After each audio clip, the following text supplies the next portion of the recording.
1, 2, you hear the clock ticking, tick tock. You about to stop living, tick tock. I want you to remember me, tick tock. But the dead don't have no memory. I'm coming. Nobody can stop me, nobody can hold me, nobody control me. I'm coming. I'm here to do my thing, I'm here to bring the pain. I'm never ever gonna change. I'm coming. Nobody can stop me, nobody can hold me, nobody control me. I'm coming. I'm here to do my thing, I'm here to bring the pain. I'm never ever gonna change. Like Tropicana, I got the juice. All for the least, they let the dog loose. Don't make me call up the crew. Now they getting scared when I call up a truce. I'm the one like Neil, cocky like. All right, welcome people to episode number 23 of the MV podcast, the most valuable podcast. And it's valuable because everything you're about to hear on this episode is going to be super valuable for your life. I have a solid team with me today, and obviously you guys know what we're talking about. I shared on my Instagram the documentary man-titled Untold, the Girlfriend Who Didn't Exist, just dropped. And so that's going to be the basis of our episode here today. I'm going to pass the time over to my squad over here. Just introduce themselves a little bit, and we'll get the conversation going. Can we start off with you, Singer? Is that all right? Yeah, awesome. My name is Sonic. I'm one half of Tautua Talk, which me and my friend do, a podcast. I'm based in Sydney, West Sydney to be exact, and I'm really excited to speak about this topic. So that's me. Sweet. I'll jump on. My name is Silipa Burgess. You can call me Burgess or Silipa. The reason why I agreed to jump on is mainly because Jerome's such a cool podcaster. I don't want to get on now, but I think in watching the documentary, I resonated being a Polynesian man and also someone with a similar faith to him, and someone who like aspires to those values of being honest and true. And those are things that spoke to me. I was like, oh yeah, I'd love to talk about that. But seeing how like the documentary is heavily focused on Polynesian people, that's part of my interest as well. Good. Yeah, also thank you both for making time to jump on. Sanga and Tautua Talk, I love the work that they do. We've been following each other for a minute now. I love everything they talk about, but I just love their background. I just love that our culture is always like on the forefront when it comes to them and the work that they do, which I love. You guys know me, I'm a proud Samoan, so anything I see that's got to do with Samoa, I'm 100% in. And my cousin Silipa is one of the smartest people I know. And I actually went to school with him for a little bit in Besenga, back in Samoa. So this guy used to collect all the awards, the school awards. And the cleaner is just coming.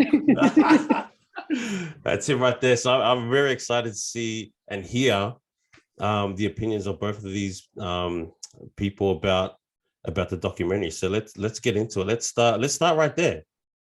When did you first get wind of the documentary, and why did you decide to watch it?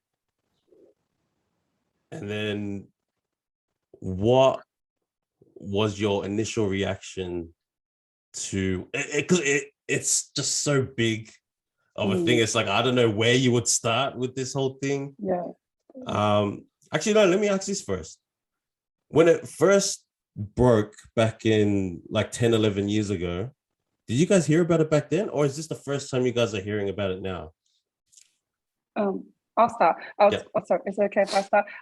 What's it called? I'm a bit of a fan of collegiate football. So I knew of man-titled before this all broke out because I'm just a fan of collegiate football. So when it did break out, I was in Hawaii at that time with my family. I know. And honestly, like being in Hawaii and when that broke out, it was a different type of atmosphere, honestly. And because he was one of the first stars to come out from Hawaii, which was such a long transition before someone really big came from Hawaii, it was like the outroar that came out of it was amazing to me, because it was like, man, he's just a Samoan kid who doesn't know what he's doing. And I think what happened afterwards, when rolling out after all the finals of that, it just amazed me. But just when I was in Hawaii itself, when it came out, honestly, the atmosphere there just was like, it was like no aloha spirit at all. And honestly, like if you could really feel like what happened there, and that's how like I really reacted to that. But I was following him way before that because he was such a good high school player, collegiate wise, and college wise, he was awesome. So I think for me that's when I heard of it, and I think afterwards when everything started coming out that it was a hoax, it was a man, it was a Fahafinga. So I think for me was initial that as I felt sorry for him and just the shock of after everything that happened after that. So that was my initial reaction. But yeah, that's me. I was technically in the US at the time as well. So I don't know much about collegiate football, but I remember watching Oregon State University play Yes.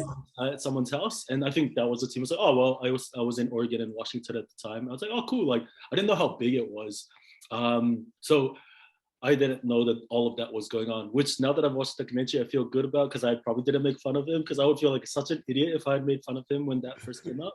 But I had heard of the concept of, oh, you got man-tied. So that was probably the only thing that I knew of was the concept of man-tied. I was like, oh, what's that? And it's like, oh, this is a football player who had a fake girlfriend that didn't exist. So I've heard of that concept prior. But in deciding to watch the documentary, I have my sister-in-law. She's like my favorite recommender. And I don't really do series. I do documentary, but I don't do series.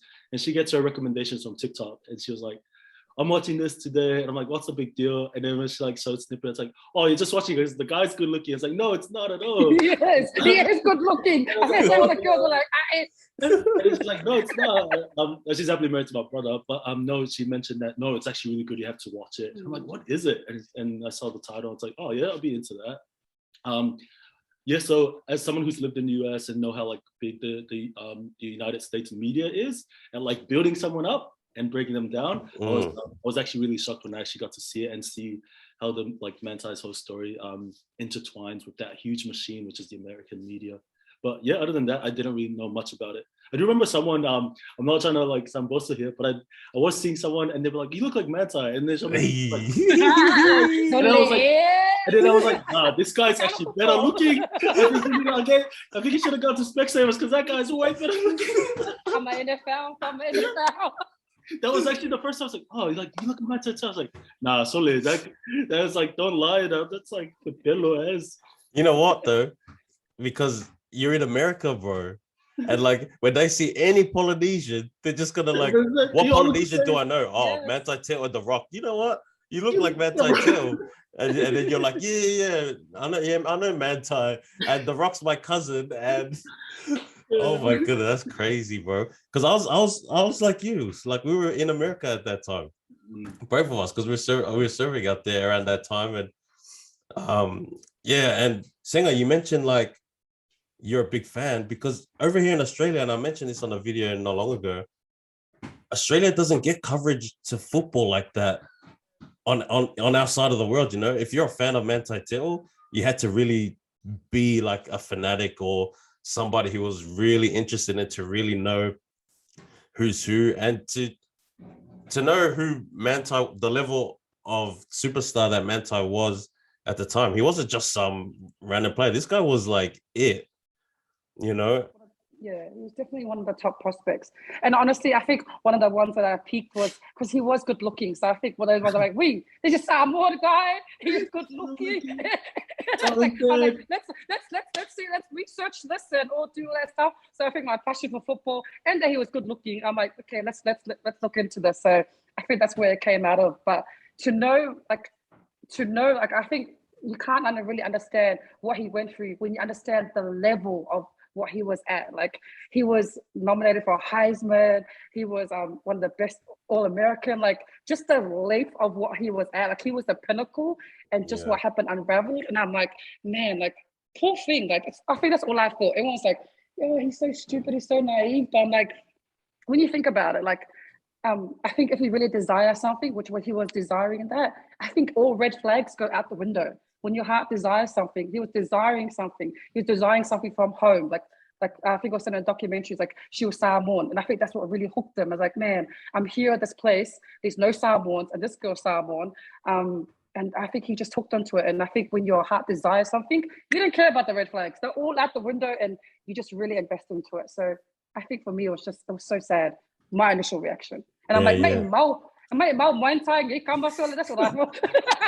So you're probably like thinking, like, man, I should have slipped in those DMs. I was like, Metal, so iya sekali kan. Could have shot you a shot. Aku kekangi.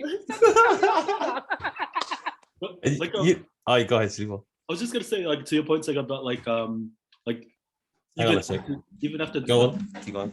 even after the documentary came, like people still like comments like, oh, what an egg. Like there's still people who think it's like, oh, he's still part of it, like he probably contributed to it.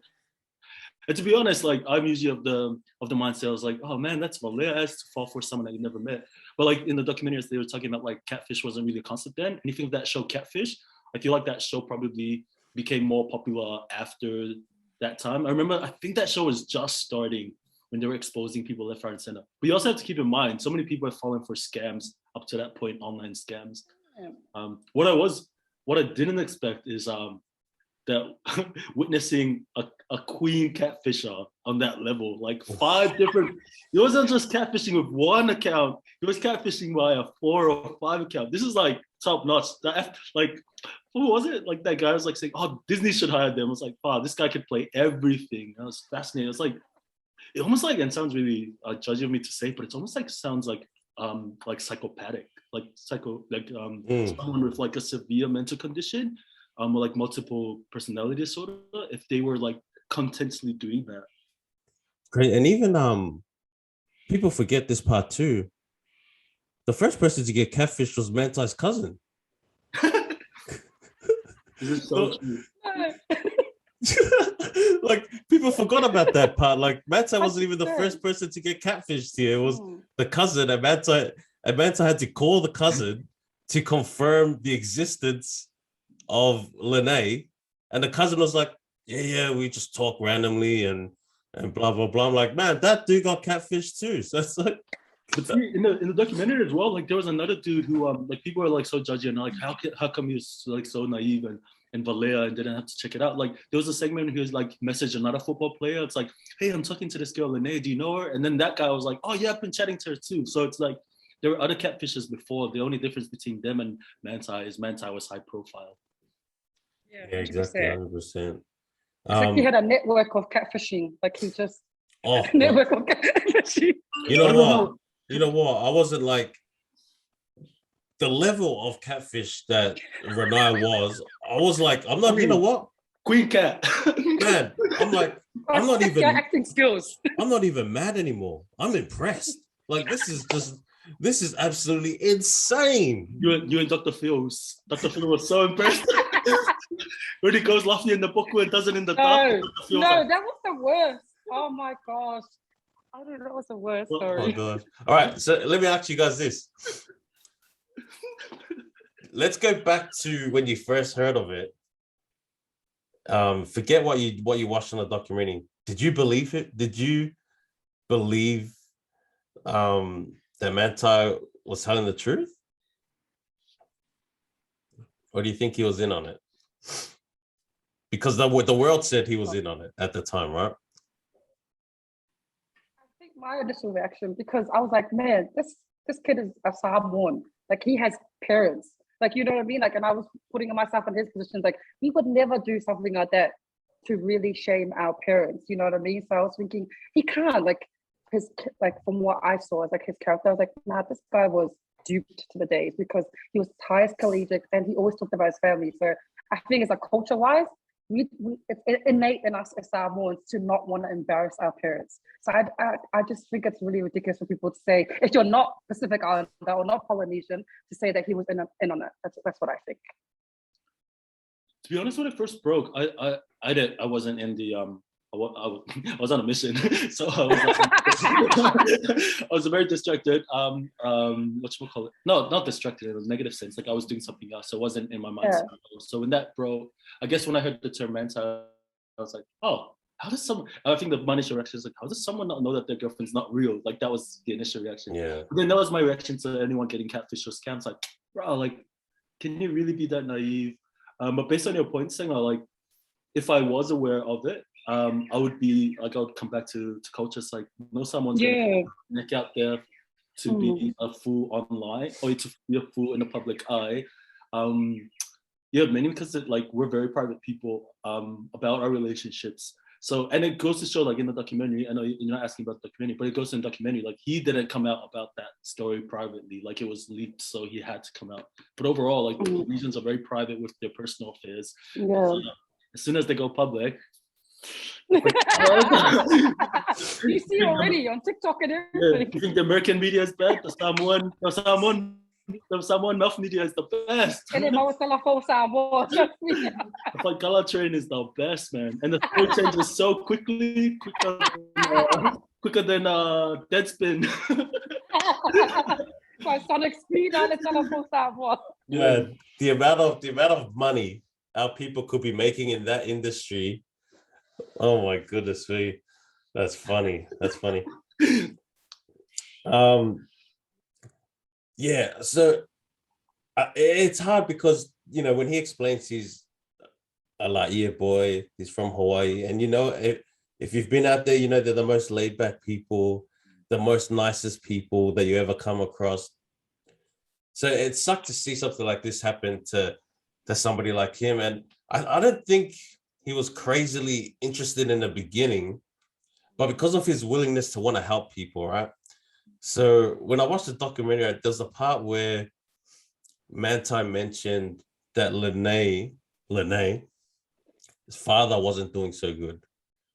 And then Manti said that's where the conversation started to happen a little more frequently, because he wanted to be there for her during this period where Lene's father wasn't doing so good. And I just hate the fact that because he was so kind, and I feel like a lot of us Polynesians are like Manti, like we're on that level of want to help people, like we'll do everything that it takes, we'll sacrifice everything that we have just to help somebody. And Manti got caught. You present a really like interesting point, and I'm like, no disrespect to people who do this hustle, but like if you think of the communities that are very easily persuaded to help with the pyramid schemes, it's all like it's that like, oh, it's our family, like we can help our family be progressive financially, and so like all the Polynesians like, oh yeah, we'll get on it, we'll help, and even like their own family, like in this situation, it was so sad watching another Polynesian like deceive and manipulate another Polynesian. Like you can judge that all you want, but that happens like as soon as someone's like done ACN or some new like pyramid scheme, they're like, oh, come on it. And then because we were like, okay, we want you to make money, we want to profit from it. And it's like, and I think he was caught out because it's like, it wasn't just a girl that he was interested in, it was like a girl who was Polynesian and who was a Christian. So his intentions, which like were like really inspired me, like at the very end of it, like it was inspirational overall, but at the same time it's a good lesson about like be helpful but also be smart when you're being helpful, because this is a classic example of where your kindness is like just like wasted because someone is manipulative. And to your point, Jerome, like yeah, so many Polynesians like out of like the kindness of their own hearts and out of the like the knowledge that it's community and family, they like go out of their way to help people. And yet so many of our people fall, and I'll say this right now, so many of our people fall victims to scams based on that logic of let's help our people get ahead, let's help each other recover, let's help heal. And we're like we're prime Whaikalas, but we're also the prime victims of scams because of that nature of ours, just to always help out and reach out. I think it also goes to like in the mindset of Samoan people, it's like we don't think individually, we think collectively. Like we always think, well, how is this going to help our community? Like, you know, even with family wise, like we never think it's like, how is this going to, how am I going to get better? It's more like, how am I going to do this to get my parents better? So I think that mentality as well is a collective mentality. Also, I think it was mentioned in the documentary too, that he's the eldest. I think there's something upon the eldest child when you're Samoan or Polynesian that they carry a lot. So I think that was really into the mentality of he had to go beyond what was necessary. So I think there's a lot of factors in regards to that, but I think it's true. We are known for people who, our hearts are very open to helping people out at our own detriment. And I think it goes back to that mindset of how our parents brought us up. It's like, you know, ainga first, community, like, you know, everything before yourself. And then that's what happens, I believe. So yeah, I think he's just Yeah, I think you think based on those values that Ronaya had a lot of time to go and help out his own but no, homeboy had a dedicated dark room where he could sound like Mariah Carey and do all his little voices. Like in the back of my mind, it's like, bro, like if you're in a Polynesian household, how do you even have time to be like privately sending voice messages?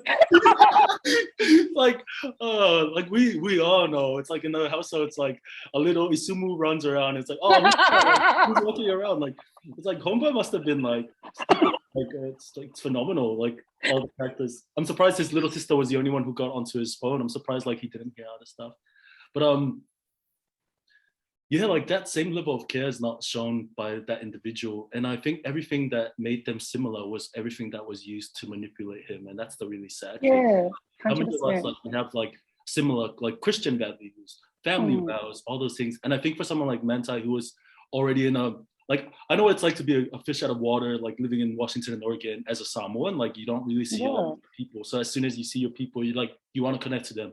And so for Manti, like people could judge him about being catfished all they want, but like, first off, the concept of catfishing was newer to that time, and they called out in documentary. But second, it's like how much attention was he? He was probably getting a lot of attention from Palangi girls or girls from other cultures. It was like, no, this is attention from a girl from my culture, from my background.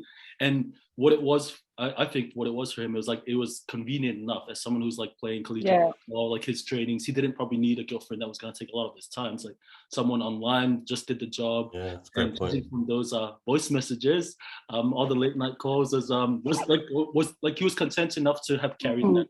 And like even now, and this is something I really want to like touch on. If you notice throughout the documentary, people are like, how can you be so stupid? But every time like a resurgence of the Lene character came about is when he wasn't paying that character attention. So at the start, they just started talking. And then once he got heavy with the training, that's when he starts like going on, like Lene starts going on her tweets like, oh, you have time to hang out with other girls, but not called back. And it was closer to time where he was like ignoring her because he was on this meteoric rise in his career. That's when she's like, oh, how can I get his attention back? Should I kill her? Should I introduce a new character? It's like every time he was stepping away from that character, he'll find another way to rub him back in.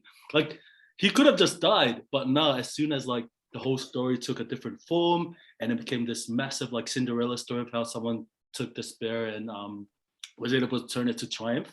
And I noticed that as soon as he was sort of successful and forgotten about like, okay, that was my inspiration because she's dead now. What does homeboy do? Decides to resurrect the same character. It's like every time that they weren't getting attention, like she'll come back and redo it. And that's like, to me, like very worrying. It's like, it's no longer catfish level, it's like psychopathic. Like dangerously psychopathic.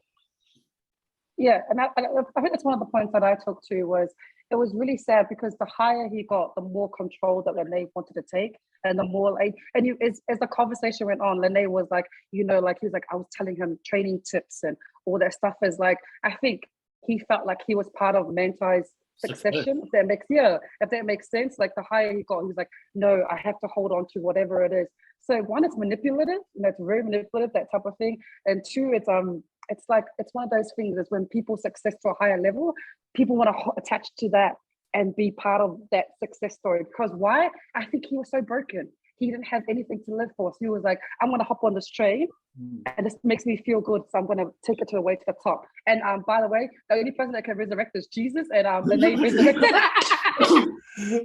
They can do it too, man. They can resurrect women and I never thought I'd ever see someone else to have this same power to do what, oh my gosh, Lene, insane, man. Bro, but like imagine those breathing, the breathing ones. I would love to, the Oscar winning. I was just like, man, I wanna the Academy should get into this one. It's probably better acting than it's like. But you know what? The other thing that like now people are wondering of, and I like, so I'm a little bit embarrassed to say that I woke up with this thought in my mind. Like I didn't even like think of anything related to my own life. But this morning I woke up was like, yo, the timing of the tip to Deadspin, right? Like I was like, when did the tip go out to Deadspin that his girlfriend was fake? And I want to say it's as soon after she had died, the tip went to the Deadspin guys.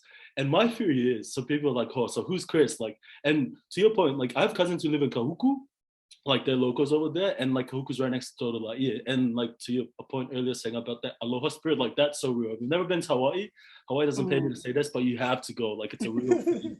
Like the Aloha spirit's really strong. Hawaiians are some of the nicest people you ever meet, and with like if it's their own person, like they really like raise them up, and like they're very humble about it too. Like that's Hawaiians. They're like they're Americans, but they're also Polynesians to the point of like they're community oriented. And so when the email from Chris goes out and it's like, oh, I'm a Laie boy, and now my cousins who live in Laie, and my cousins who have lived in Laie, they're all now, the next question is like, so who was Chris? Like, how can a Laie person do this to another Laie person? Like legit, like that's not part of that's not someone who's like ingrained in like the ethos of the community, the ethos of the community of building each other up. That's a very Hawaiian thing to do. But this person deliberately targeted someone who was a rising star just to make him look bad. And if he looks bad, Laie looks bad, his church looks bad, his whole community, like Hawaii aren't out to like be successful so that they could like leave their community behind. Like 100%. When their son looks bad, when Manti looked bad, the whole community Laie would look bad. And so now people in Hawaii like, so who is Chris? And I kid you not, as I was waking up this morning, I was like, yo, the only person who would have known about this all the time, and this is completely pure speculation and opinion, so it's not valid at all, but I reckon it was like homeboy Renaya. Renaya was probably like, well, I have 5 characters that I'm about, so I'm going to be a Laie boy now, and I'm not getting the attention anymore, so how can I get yeah, because like even like Manti like wasn't like, when he resurrected himself, Manti was like, nah, quit playing, and he kind of like went back to playing and just ignored that. But like the media, like it's like, well, if I can't, in my mind, if Chris, the tipster, is Renaya, it would have been like this. Well, Manti no longer cares that I exist, and I've resurrected myself again, but it's not working for him, so I'm gonna seek attention from elsewhere. So my feeling is Chris might just be the homeboy with 6 characters in his belt and a resurrection. Honestly, a living Lene and a resurrected Lene. Man, we don't even get any clarity on Chris. True. Like there's nothing on him. Like we just see his name, but it's like, well, maybe we can look in the yellow pages or so, go old school in the yellow pages, look for all the Chris's in Laie. I don't know, man, but it's crazy because like how you talk about Hawaii are the nicest people. I first found this out firsthand when I was in Hawaii and we were in a car, and a car overtook us, and my uncle's in the car and he was angry, man. He was like, all the person did in the car in the front to make my uncle calm down was he just threw the shaka out the window. He just went like this out the window, and my uncle's like, you're all right. And I was like, damn, it's like that. Is that how you guys roll? I was like, man, these guys are cool. All you gotta do is just chuck this up and you're fine. But I have a quote from Renaya from the doco I want to share with you guys. I want to see what you guys' thoughts are. So part in the documentary, he goes, it was completely selfish, but it was what made me happy. I thought that was yes, it was selfish. Like the fact that he was already saying it was selfish and still followed through with it. That's why it's hard for me to kind of sympathize with Renaya and whatever Renaya was going through. And believe it or not, there are actually people online that are actually teaming with Renaya. It was like, what? She did nothing wrong. Like, how do you watch that whole documentary and say Renaya did nothing wrong? And basically, if you guys want to go into scot-free, no punishment. 100%. Took off to American Samoa, living life. Yeah. 100%. What are you guys' thoughts on that? I think my thoughts about that was one, that Chris Ferry, I think when me and my sister watched it, we were like, Chris is definitely a Samoan, because Samoan people are haters to the day. Yeah. Maybe it's not a Hawaii person, but our Samoan people, we're the ones who bring us down. Like it's sort of something that we're trying to break us in this generation. But in regards to what you said, but you know what Lene said? But isn't it like a lot of us, we do things that are detriment to our own well-being, where it'll be eating too much, where it'll be drugs or whatever it is. I think the reason why we put Lene up on the pedestal is because he actually hurt another person in order to find who he thinks he truly is. Whereas usually we hurt ourselves. So I don't I don't feel sympathy for him, but I understand where his brokenness is coming from, because he couldn't find it anywhere. He only could find it through this sort of thing. So I think for me is, I don't sympathize with him, but I understand when you have a brokenness and you find a happiness in a certain thing, you don't care about anything else. You just care about that satisfaction that you're getting. So like people who take drugs, they don't, you know what I mean? It's just one thing. They just chase it. Yeah, they just chase it to filter in a brokenness that only can be filled by one thing, I believe. So that's how I feel about it. Sounds like you guys are speaking from experience. The brokenness. Just joke. Similar to yourself saying, like I want to understand. I can never understand, but like it's really hard to sympathize. To be honest, I don't sympathize. Like you don't ruin someone's life and then all of a sudden try to redeem yourself for a documentary and play victim. Like you're not the victim. And it's something that I mentioned to some family and friends is like, I was so annoyed when they like put the tuinga on her and she was doing a cultural dance. Like, nah, that's mess, you know, like that's traditionally like that's reserved for high ranks in Samoa, but let alone like that's a tempo, like traditionally that's a virgin tempo. It's supposed to represent the purity and beauty of Samoan, and nothing against Fa'afafines, like it's an acknowledged third gender for the country, and I don't have anything against Fa'afafine wearing the tuinga necessarily. It's like we're not like Nea wearing it. It's like, nah, you don't get to victimize, you don't get to bully and manipulate someone and then try to use a Netflix documentary to show like your pride in your culture and in your identity. Like you don't have an easy pass. And I think it was very disrespectful on the producer's part to have allowed that to happen. To allow her to not only wear the messinas, but also to do a Siva Samoa and then come full circle with his identity. I was like, nah, bro, like in order to get there, you manipulated and you ruined one of our own people. And like our culture shouldn't like be just used for the dramatization of someone becoming a woman. Like that's a cool journey in its own, but like you don't get victim sympathy from me. Like you have no, like you don't get that. Like, and I was very disappointed with that. Was probably the most other than the other things he did. I was very disappointed that that's how they ended her story arc in finding themselves, and then like giving her our cultural relics to represent. I was like, nah, you like don't like you represent like the worst things about our people. You represent manipulation, and to points earlier, like some like the crab mentality when they pull each other. Yes. Like our people our people are amazing. I'll say that first. But our people also can be very manipulative, and a lot of what the character of Lene and Renaya was doing was showcasing the worst parts of not just our people, but any human being: manipulation, selfishness, lie. Like there's so much of that. And yeah, I don't think it should be crowned with a tuinga and then do a Siva Samoa. 100%. I agree with that. Man, I agree with that. I think that was probably one of the worst things was that, because, well, for me personally, I don't believe in that type of stuff. But it's true, like Messina, like, you know, the malu and stuff like that, that's for women. And I think that's where it crossed the line and all that stuff. But yeah, that was crazy that happened. I was like, man, that shows what happens when, crazy. Everyone wanted to have a happy ending. I think that's what the documentary was really trying to. Oh, do you think that the documentary was trying to cater to a certain demographic in regards to that, to not try to offend anyone? I'm not sure. What do you guys think? Like, was it trying to, you know what I mean? Because there is a certain demographic saying that he doesn't deserve an apology because that's transphobic. And I'm like, bro, at the end of the day, the guy's life was ruined. It had nothing to do with whatever Renee does. It's the fact that he actually ruined someone's life. And the fact that he, from what the people say, he's unsympathetic about it.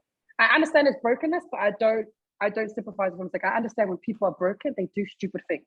That's what I understand, but I don't sympathize that. But I think, do you think it's a thing that they decided to do to actually cater to a certain demographic, especially that demographic is really, you know, really a powerful voice at the moment in the media?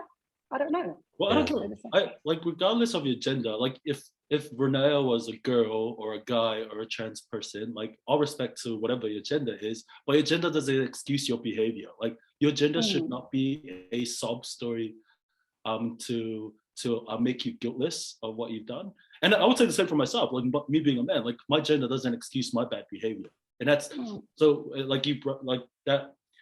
Like I'm not gonna be sympathetic just because someone's a trans person. Like we're going off of what they did, not of who they are. But what Beautiful they did. point. Yeah. I like that a lot. True. That's true. I do believe that. As a Samoans, we do believe that. But we live in a world that's Western world. And you've got to remember, transgender, they have a massive agenda at the moment. So everyone's catering to that type of agenda. As for us, we're like, no, as a human being, as a Samoan, that's wrong. But we remember in the Western world, they don't believe in that. There is such a massive thing in regards to the LGBTQ community. And so I don't think it's transphobic.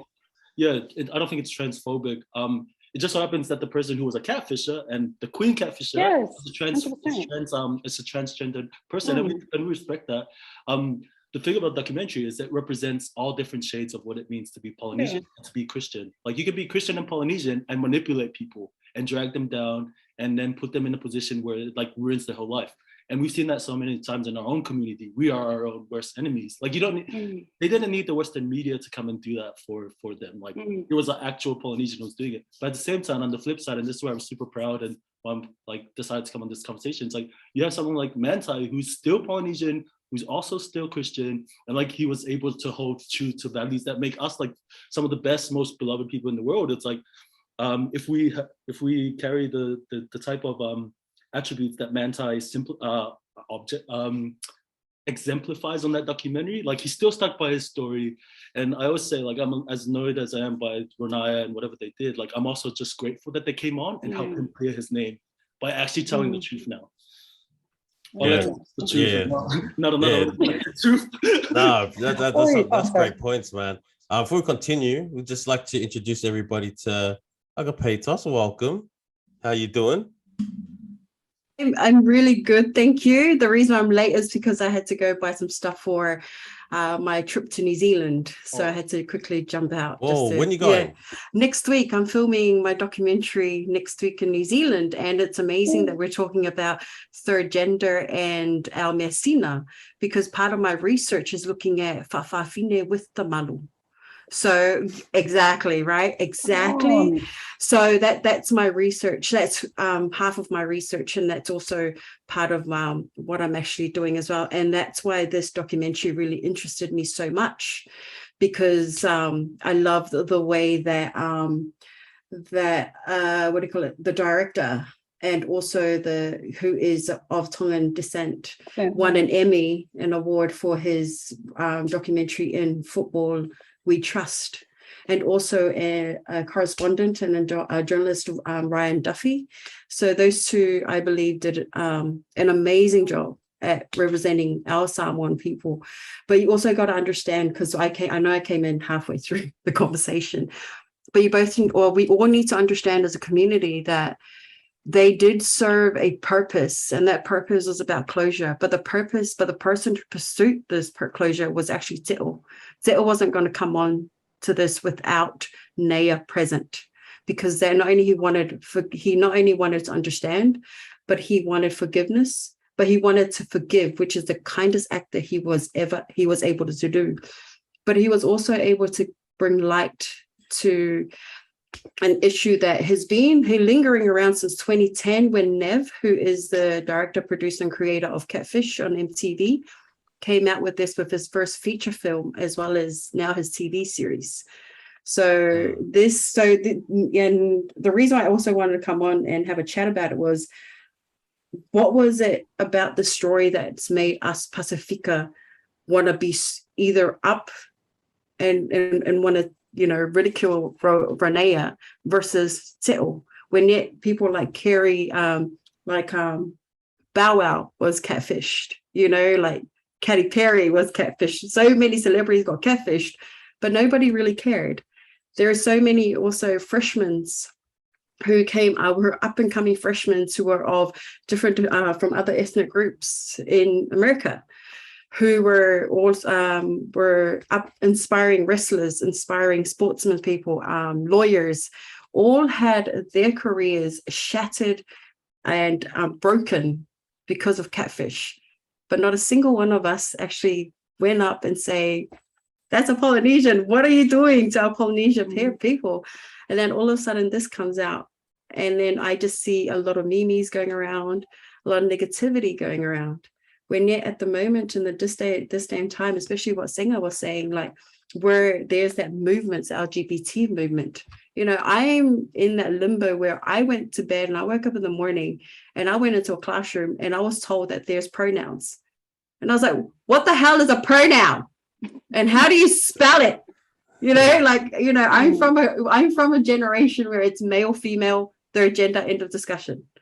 That's my generation. And that was forced upon me, and that's also forced upon us, words such as homophobic, we're a religious cult. I got called a religious cult when I described what my leadership skills are in a professional meeting.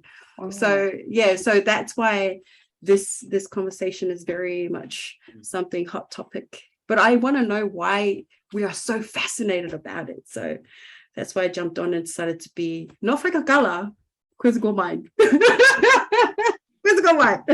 So that's me. Right now. So that's my stance point right now. So that's where I'm standing. So that's me and my research. Ironically, for me, like my interest in the story is and I'm one, like if there's two sides of the story, I'd probably like try to amplify the better voice of that story, like in the hopes of like just seeing positivity. My main interest is overarching like all the elements of like mainstream media being manipulative, catfish culture and social media being very dangerous. Of all of it, the main driving factor in my interest in the story is because having the same faith and same cultural background as this individual, he was able to exemplify everything that is beautiful about us. And so my interest comes in the last 5 minutes when he's like, I'm there for that one person that I want to inspire. When he's like, forgive him. When I first saw the snippet, I thought he was talking about Renaya, but no, when he was talking about like, forgive him as in himself, like those are the things that make me proud to be Polynesian. Like we're Christian people. We may not do a lot of Christian things a lot of the times, but like the elements of the story that fascinate me is how someone can be that good for that long and under pressure, and regardless of how bad it's been, like how can they survive and still be a good person? And for me, because he was leading by faith from the beginning. That's where his foundation was the whole time. He said he led by faith. And that's what the LDS church did to him. And that's the instillment that our parents have instilled in us, regardless of what denomination we were. That's the beauty that he was bringing out not only from his point of view, but also from Renea's point of view, because at the same time, he was not only telling his truth, but he was also protecting the truth from his point of view, but he was also kind of like validating. And Renea was there to validate also the naiveness that they were both going through at the same time.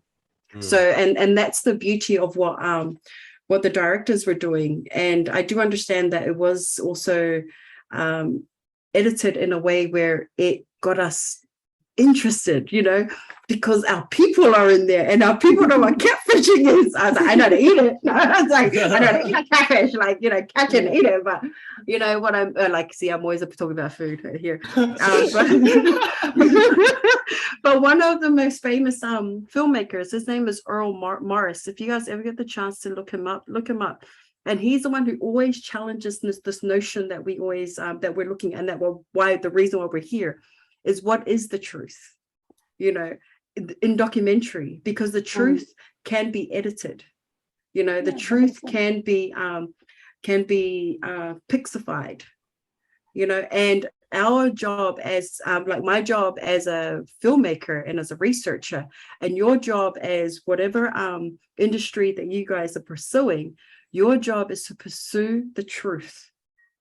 So the way I only know Renea through Instagram and her work, and I've been a big fan of her work, being a big fan of the positive.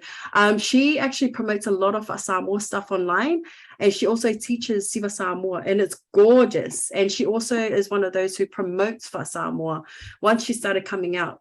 But then I knew she was a part of a project back in 2020, I think, or when she made that announcement on her Instagram while it was public.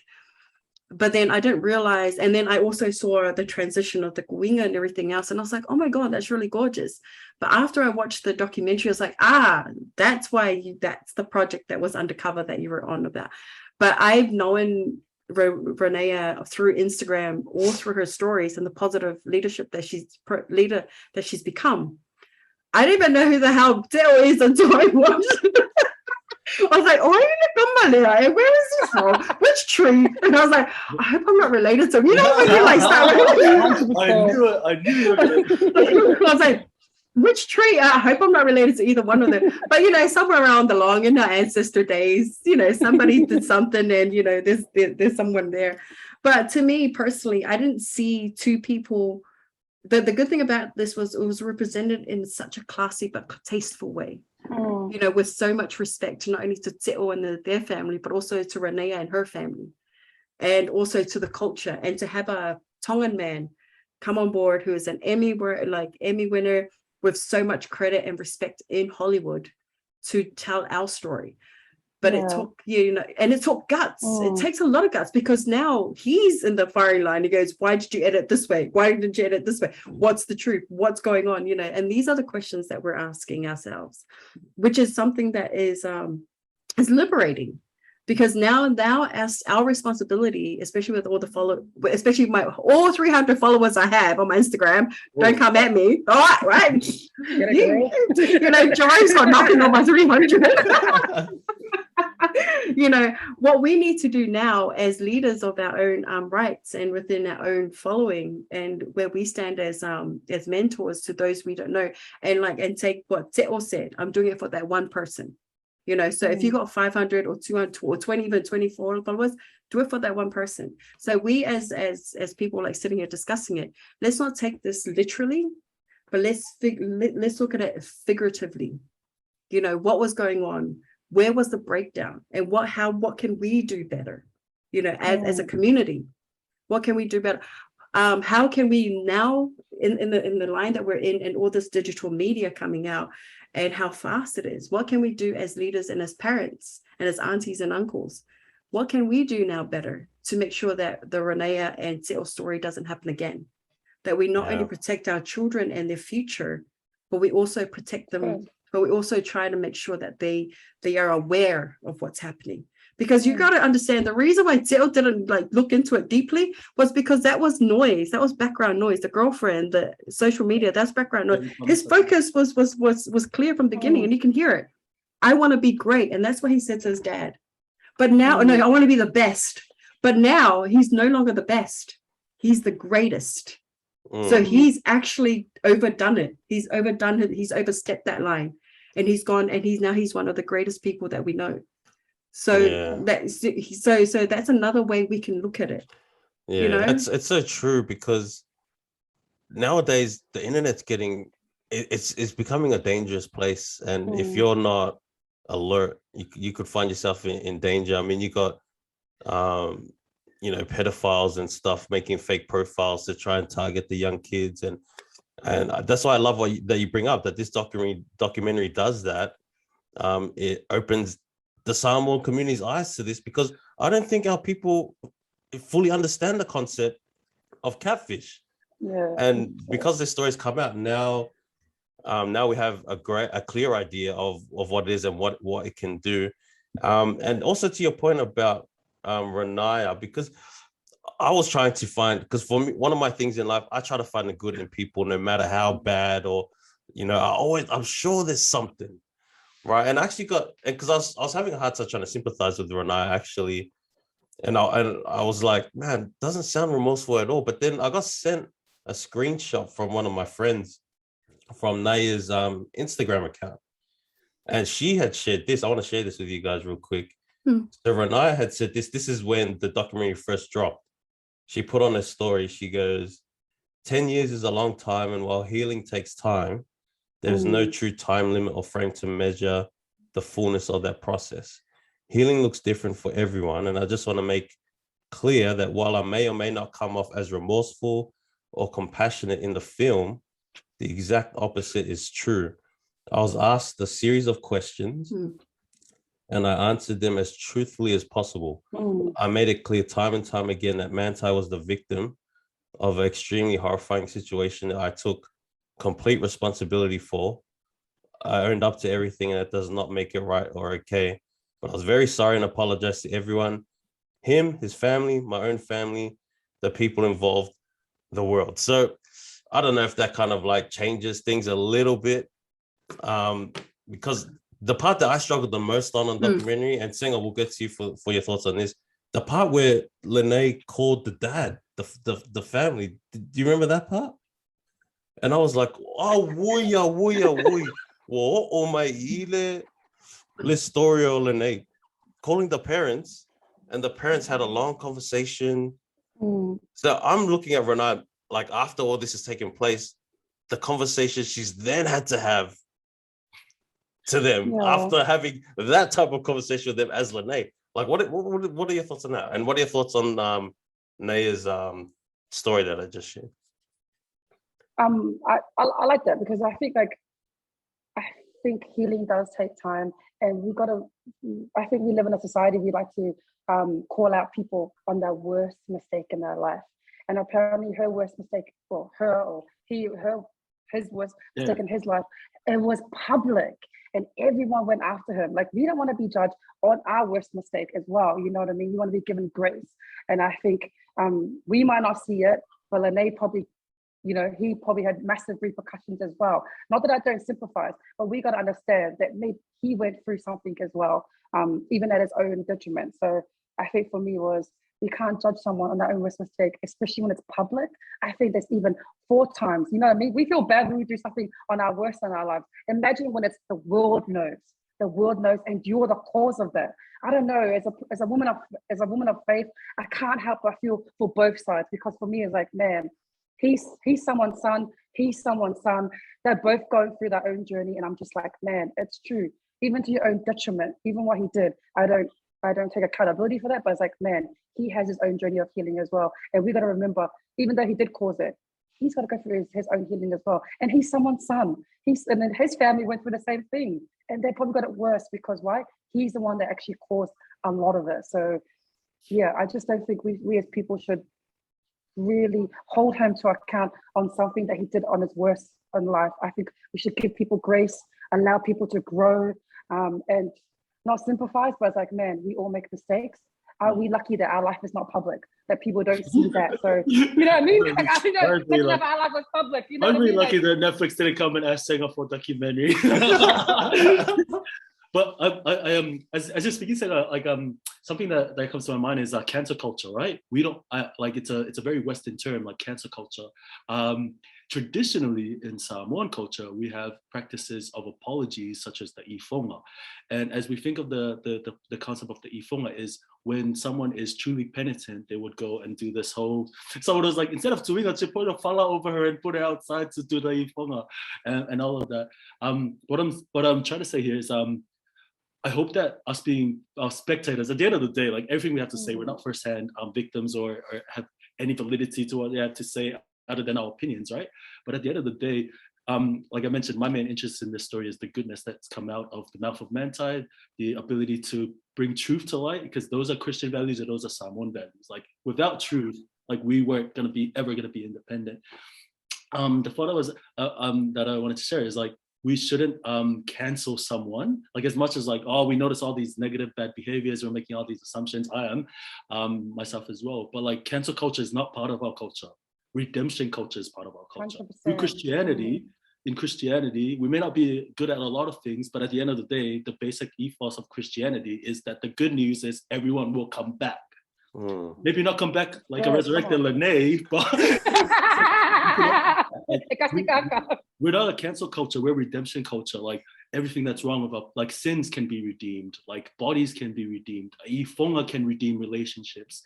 And so it's a very ingrained that, and this is why I'm like, more than reiterating the mistakes of Lene and Naya, like I want to reiterate that the story of forgiveness, because the last 5 minutes of that documentary is essentially what's so amazing about being powerful, man. And being Christian. It's like the ability to inspire your own people, regardless of what the Western world who isn't Christian or isn't Polynesian can have to say, is how can you redeem yourself just by telling the truth the whole time. And I don't think mainstream media is ready for someone to have consistently told the truth for that long. Like as soon as they realized the reporting was Gaia, like the reporting was pretty bad, and that's been like exposed them. What did they decide to focus on? They wanted to turn it all into him being gay. Like that was their instant. Like, okay, let's forget that our reporting was pretty bad, and we didn't do our due diligences because we were just interested in this Cinderella story of a guy who takes his team to collegiate championship. No, they're now focused like, oh, let's just blame him even more and blame his sexuality, because prior to the trans movement being like, I wouldn't say a movement, like prior to those issues taking the forefront right now, back in the 2010s, it was like the thing to go to distract. And like they used this sexuality as a cover up for really poor sports reporting at the time. And then they completely flipped it to just like, oh, whatever sells. So a rags to riches story sells, but nothing sells as in I would say, like with news, and you don't need to be an expert to know this, but like bad news sells better than good news. And that's true. They capitalize on that. It's like, oh, his story was so cool when he was rising up to fame and his girlfriend and grandma died and they won a game. But how better is his story now that his girlfriend is actually a fake and like and died? And they just like my cousin in Hawaii, she mentioned something like they made so much money off of this kid. They made so much money off of someone who was telling the truth, and yet as soon as they were benefiting off of his catfish story, they just abandoned him. And the beauty of this whole documentary for me is like someone telling the truth for that long, ultimately at the very end of the day, the victim and the suppressor, both people came back and they were able to have receipts, tell the truth. And like the Manti we know now is a Manti who's like 100% going to be more remembered than the Manti who was catfished. The question I've got though is, in the documentary, they also mentioned that Notre Dame knew when he came and told the truth. Yeah. So who is then, like Notre Dame had a duty of care to protect him. They had that duty of care. They could have just come out and said, this has just come to light, but at the moment we're now privately investigating this while we're pursuing our championship. So something along those lines, just to say, yes, now this has just come to light. Let them they should have broke the news instead of waiting for, what do you call it? Is it Deadspin? Yeah. And Anonymous to break it. They should have, Notre Dame, to me personally, got ahead of it. That they should have been ahead. They had a duty of care, not only to Manti and Tito and the Tito family, but also to his mental health, to his future, to his ability to actually function as a human being. And that was his one basic rights that I felt Notre Dame took away from him. His ability, like his right to tell the truth. And he had that moment to tell the truth. But then at the same time, Manti also had the opportunity to keep he had those pocket opportunities to tell the truth, but he didn't. He held it back because of that shame that he had. Because sometimes the truth is shameful. Like sometimes when I try to admit that I'm semi-wrong, I'm really embarrassed. Like I get really mad at it. But then, after that, it's like, you really need to let it go. But to me personally, do you then feel like, who do you think should be responsible from day one? Because remember, Manti went from him to his parents, and then their lawyer, and then Notre Dame. Then who is then supposed to be, who has the power then to break that news first? Because remember, the person who breaks the news gets the bigger apple and recognition. So what do you guys think? Like, when things like this do come out? I think even I love that point, because I was going to bring it up too.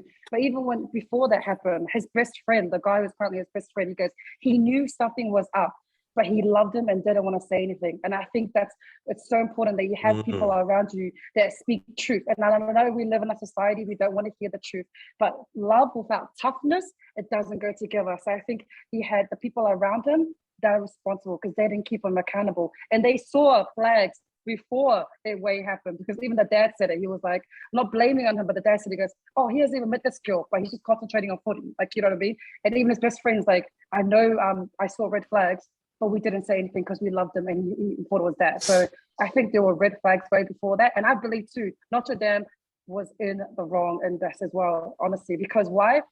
in the beginning, and especially collegiate football, when you're that star player, you make them a lot of money in college. So the football budget in every single college thing is the highest. So for them, they were thinking not about Manti, they were actually thinking about how's this going to look on our school. It's a Catholic school, money-wise, football-wise, and everything right on him. So they're accountable for sure because they knew beforehand. So I think people around him, before it even happened that way, and even Notre Dame of what they did and didn't release it straight away and get ahead of it. That's what I believe. Yeah, that's a good point. Yeah, that's really good. I really like that. But it's also now, what is our responsibility now that we know? You know, that's another question now. That's now that we know, what's our responsibility now in our community to make sure that this doesn't happen again, or to put awareness out there for our own people, you know, because, you know, very soon I'm going to be a rock star, so I'm going to figure out. No, I'm just kidding. Let's go.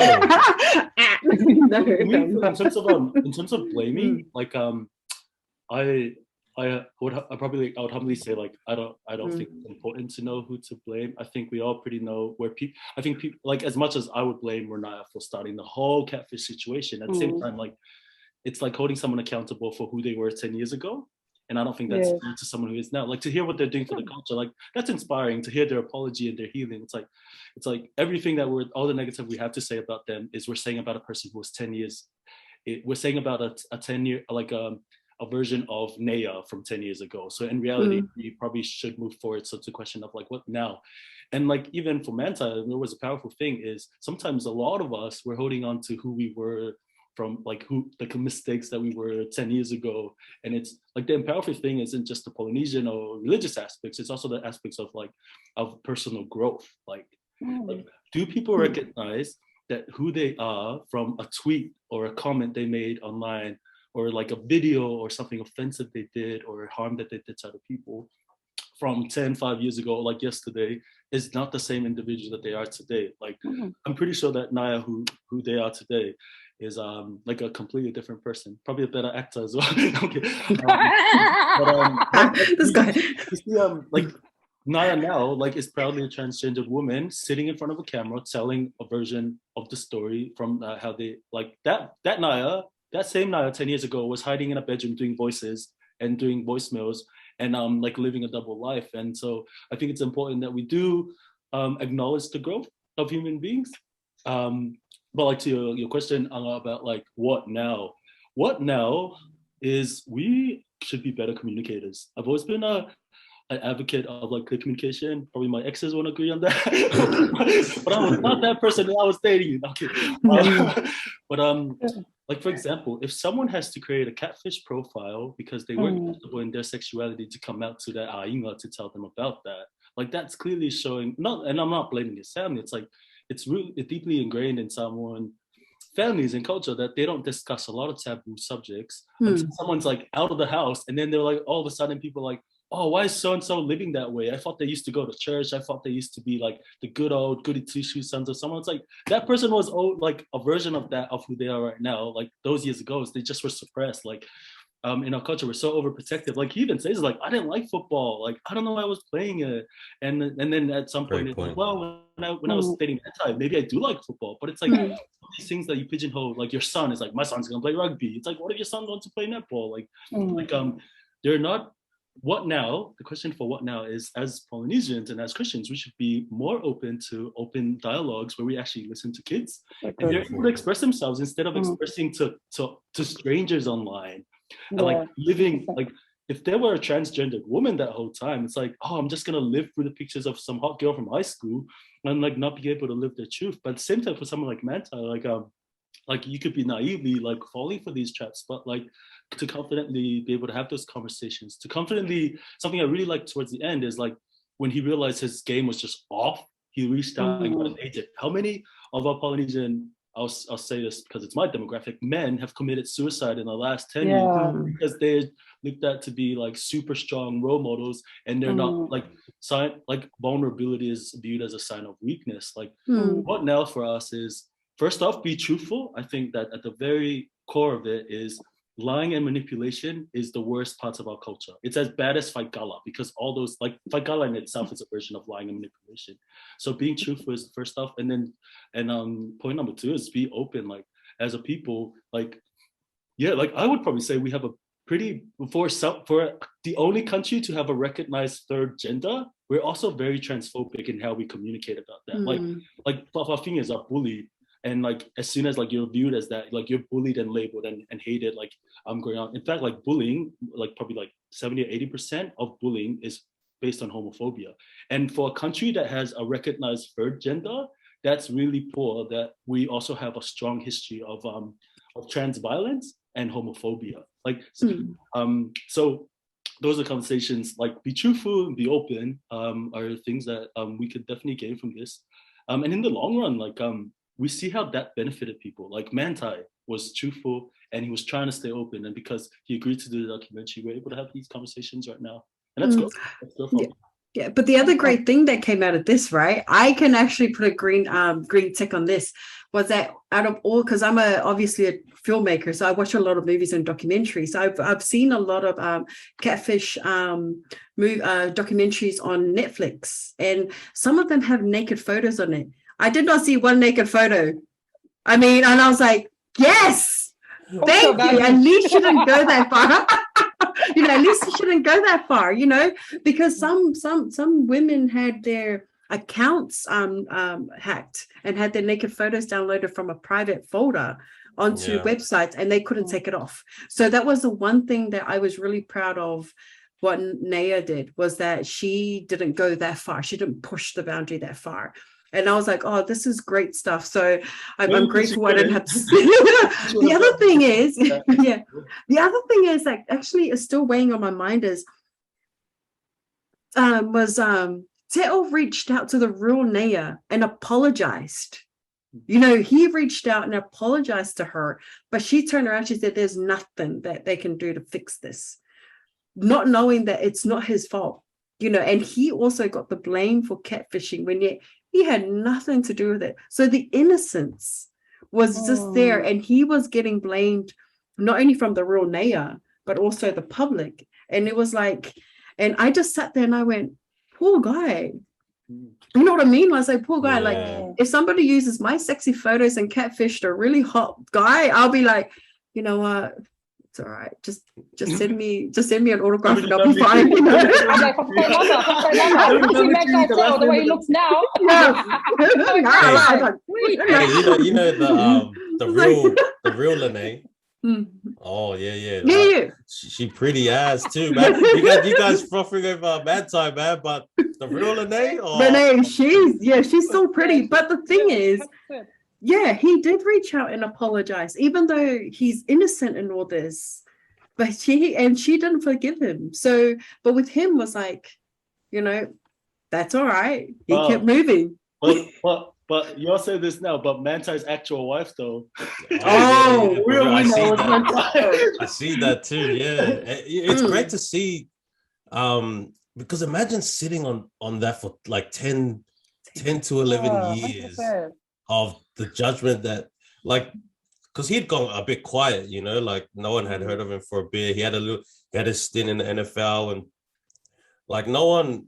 So the last image or memory people had of Manti was this whole catfish thing, and he had never come out and shared his story until we're like 10, 11 years later, and you could just see it in his face and the delivery of his words, and it had been something that had been weighing on him all these years, and for him to finally have an opportunity on a platform like Netflix to share that story, I think is amazing, because part of healing from trauma is being able to share it out there and talk about it instead of holding it in. And you could see it like kind of lift off him the moment he said, if Renai ever watches this, like he forgives Renai, everything, like, and both sides, like I see both sides now, they're in great places, they moved on. And I think that's the best possible outcome to a really shitty, messy situation where Manti, I wouldn't even have blamed him if he chose the route of getting angry and self-exit is the worst. He had every reason to do that, but he stood strong. And I love that now our Polynesian people have this story to go to if we're in a similar situation, or if we're just in a situation where life's hard and when we're looking for a way out. We look at Manton like he had it way worse than anybody here. He's still here. He's freaking married now with a kid and another kid on the way. Like, life gets better if you just stick it out. And I reckon he'll get better for him, like, as now on in. And as for Renea, she's gone underground, and everything that she's got is all private now, because now she's going through a second phase of healing. You know, and this healing now is not only the persecution of our own people creating memes about her, you know, creating all this negative outcomes of things about her. But I guess at this point in time, as the position that we're in, our only thing that we can do is take Te'o as an example, lead by faith and pray for them. That's all we can do, and teach our children to be better humans and not repeat this again. You know, and also keep an eye on our children. You know, at the end of the day, I know we are from a culture where they just think the joke, like they mock you and do all this phobia stuff with us through jokes and laughter. But now, like, after, like, through my research, I'm like, I'm not laughing anymore. Like, it's not funny anymore. I was like, you know, and like, and what I've learned through all my research is that Samoans, that Pacifica people, we never had genders. Like, there was no gender. Like, men were sleeping with men, women were sleeping with women. Fa'afafine was free to do whatever they want.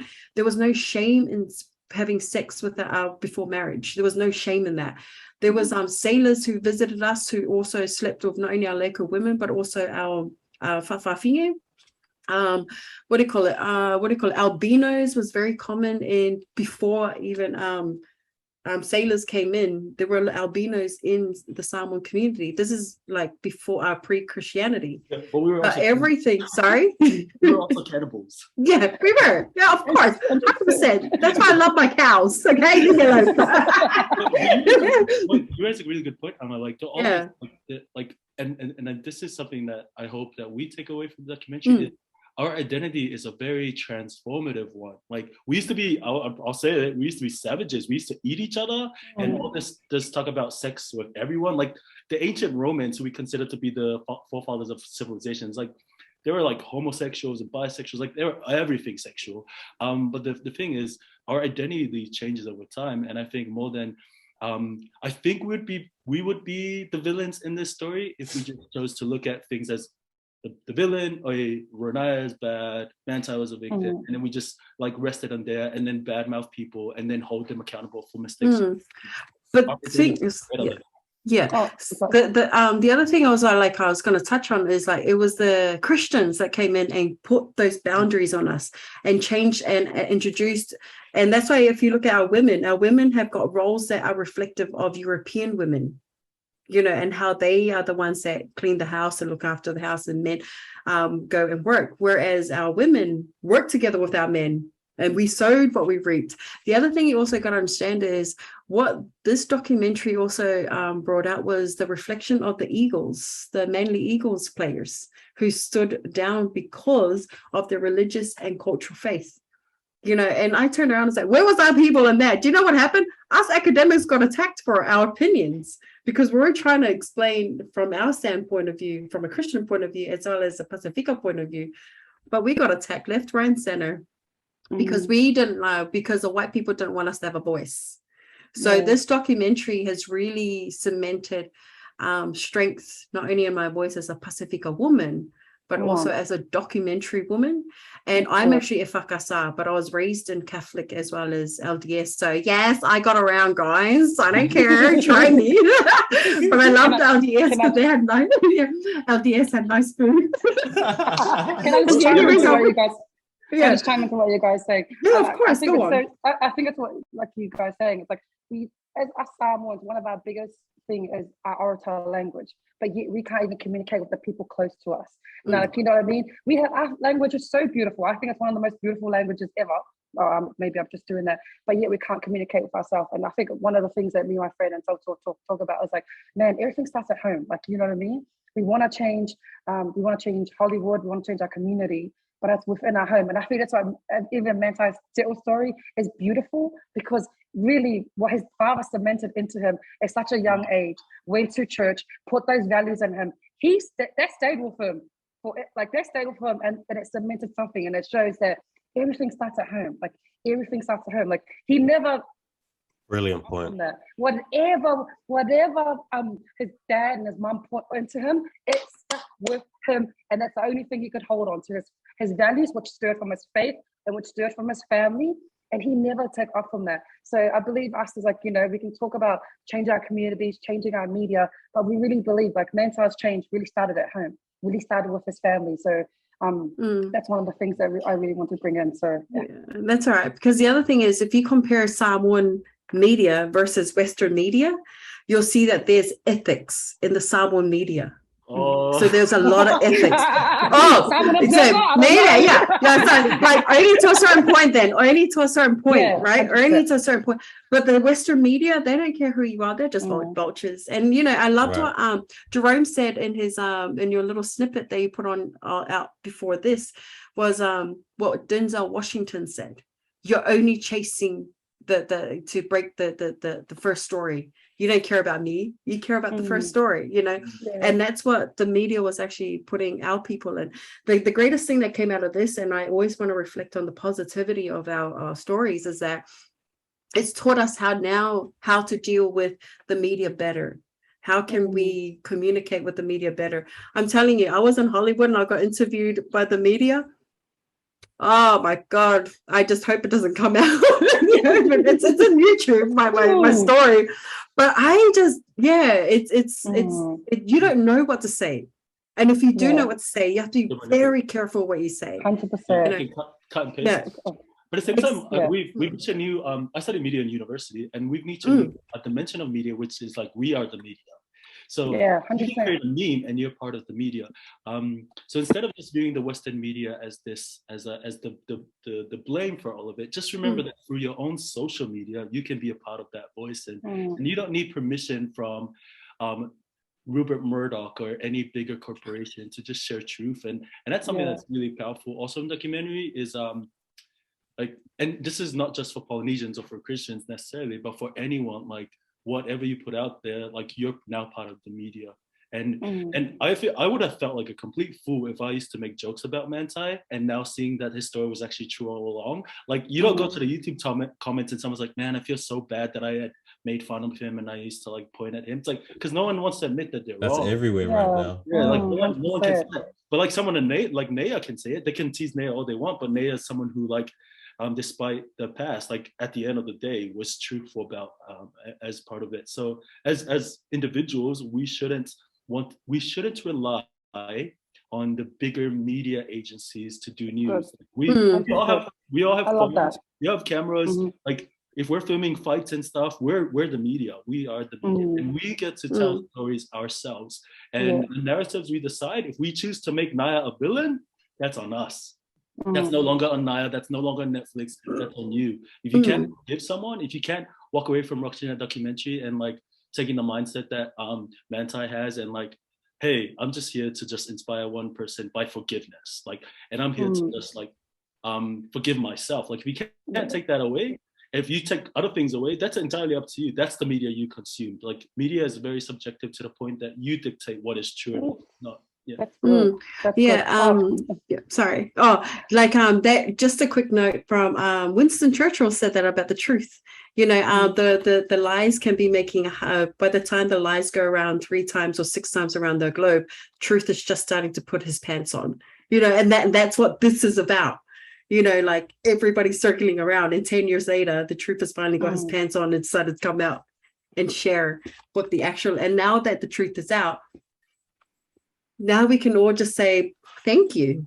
Yeah. Thank you for sharing. I know, that's good. I think what I really love about this documentary was I always believe that we have to be in control of our own narrative as Islander people. Like, we have to tell our own stories. It has to come from someone, representation. That's why I'm so encouraged that you're doing a documentary. You know what I mean? I believe our stories should be told by our people. If we're speaking our language, if we're doing that, it's so important that representation is so big. And you know what's funny? I always thought it wasn't a big deal. But then now I know why what's it called? Like people like Bollywood, they have their own one. Koreans, they have their own one. Because why?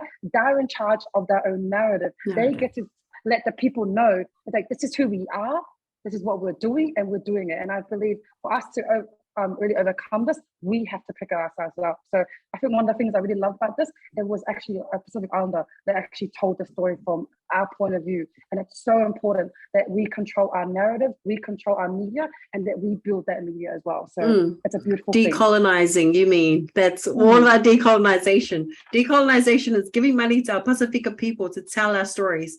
And that's that's the one thing Netflix did, was to give money to a Tongan to tell our Pacifica stories. So I love that point, Singer. Green tick for you. And no, I'm not drinking blood. You raised an amazing point. It's but to tell someone's story is not just the representation of story, it's how the embodiment of those stories. And having characters like Manti like embody that being truthful and being a good person actually works out well in the end. Like if we want better versions, like I was speaking to some people recently, like they have like as Jerome was saying, like when you live in the US, everyone expects you to be bigger, and I was like pretty scrawny when I lived there. It's like, oh, but your people are supposed to be bigger, and then it's like, are you Puerto Rican? Because you're not big or something. But like if we want the best representation of ourselves, we have to be that representation. So we have to be if we don't want to be viewed as transphobic, the language that we use, the sarcasm that's attached to our language should be reflected that we're actually like really open people. If you want to be best version of Christians, we should be more edifying and uplifting in the way that we talk. And the things that we do, I probably have a lot of skeletons in my closet that don't reflect that, but essentially embodiment is more important than representation. But representation is as important. And the other thing about our stories is they don't just have to be represented, they have to be excellent. Like we don't just represent our stories because they're just stories. Like we want to represent our stories because they're amazing. They reflect like people who have like the best navigators ever to exist on the face of the earth. Like those are things about us. Like, and we don't need permission to represent and embody excellence. Exactly. And I love those points that you just made. And what do you call it? And it's something that we now need to endeavor to keep going and to decolonize our people from the way they think, and not only in our stories in the media and also in film, but also in academia. So those are the three places that we really need more people to come out, like such as yourself, to come out and start telling our stories.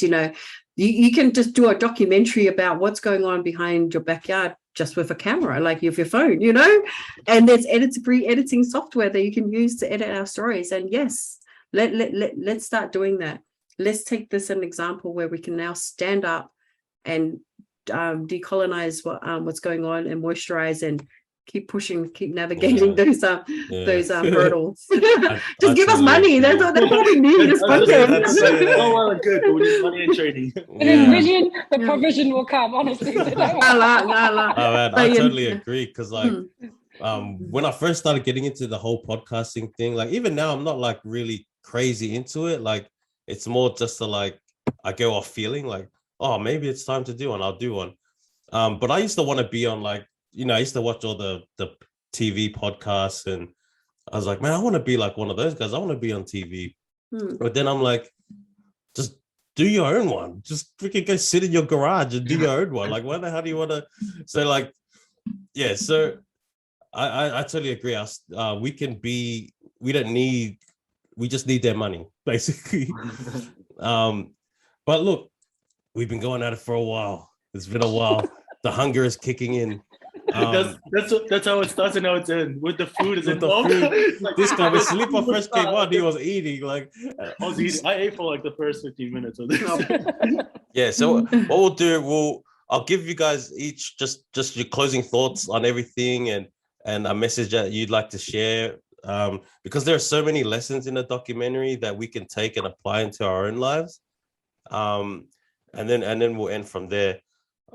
Basically, like mine's real quick. I just love that this story is out there for our people. This is what we need.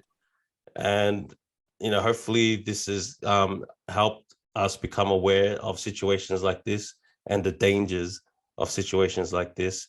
And ultimately, in the end, good always prevails, good always wins, and I love that was being shown here through Matateo and his story. So yeah, whoever's next, go, and we will get out of here. Thanks for joining, by the way. Thank you for your time. This conversation is actually insane. Like, there's so many gems here that all three of you have shared. And that's why when I put it out there, like, anybody keen to join, there was quite a few people that actually asked to join, but I chose like you three because I was actually really interested in what you three have to say, and I respect and trust the knowledge that you guys bring and the research that you guys have done. And I just want to thank you guys for coming on and sharing your guys' opinions on an important story for our people. So thank you. We'll go around, share final thoughts, and then we'll get out of here. Well, I'll go first because I was the first one, didn't I? I was on island time. Nah, that's my fault. I didn't give you a proper time. No, you didn't. I Oh, God. I guess my final thoughts is, if you've got an opinion, and if there's, then ask yourself 3 questions. And it's a famous quote as well, is there truth in it? Will it hurt somebody? And how will that benefit me? And if we're going to have that conversation with yourself and pursuing the truth, make sure you're manufacturing and pursuing the truth to be able to tell your story from a point where, from a perspective of love and faith. And I just want everybody just to be kinder to each other. Use your social media as a positive platform, and let's try and see the good in everybody. And let's not promote some of the negative stuff that's going around by not resharing it. So stay blessed, share some love, and make sure you hug your mum and dad when you get home. So that's my thoughts. Thank you. Yeah, thanks, Sis. Awesome. I think my final thoughts is, because obviously we're talking about this whole mental deal thing, is just the power of redemption, the power of the journey of healing, the power of forgiveness as well. Is that at the end, if you stick to your values, you stick to the truth that was installed into you, it will always come out, no matter what it is. So I think for me, is Manti's story is one of redemption, one of our people. And I think that's why we really connect to it, because it's like he's a son, he's a brother, and he's that. So I think for me, it's a beautiful way for our own people to tell our own stories, but also just healing and redemption, which is the only way, I believe. So that's my final thoughts for me. And thank you for having me on. I've enjoyed this thoroughly, honestly. Brown Mind's beautiful. Nice. Oh man, you guys said most of the things, like for example, Jerome, like that good always prevails. That's something that's really to my heart. It's like, yeah, that's the truth. Like goodness will always prevail. It may take 10 years for truth to prevail, but it still prevails. I love what Anna said about like, don't just make a victim and choose a victor, because the Hollywood story is the protagonist wins, the antagonist loses. Like that's the age old. But in reality, like both those people are our people. Like the perpetrator and the victim are both our people. So how we view our people would depend on us. Like, do we villainize one because of what they did to another? Like, yeah, like you can do that if you want to, but and overall, like you're part of the media now. We should amplify the goodness and to Senga's final point, like the goodness that our people can redeem. Like, no matter how bad you are, no matter how bad our past is, and it's important to remember the bad and the good from our past. Like it's important to remember the past, but in the bright future that we live in, like the good news, the good Christian message is everyone can have it good, and no matter how bad someone has been, it doesn't compare to the goodness that they can become. And this story is enough, because that girlfriend did not exist, and the negativity of whatever came with that whole catfish situation, it doesn't have to exist based on what you have to say now. And so overall, this is not just a Polynesian story, it's a universal story. So it's just unique to us because it's our people that are portraying this. And it just goes to show that when we're kinder to one another, then ultimately in the end, everyone can have a win. Even Naya and the 10 personalities that she created, everyone can win. Even Lene and Lene's cousin. And you can even get married. Lene's niece. Oh, yeah. No, but in all reality, like we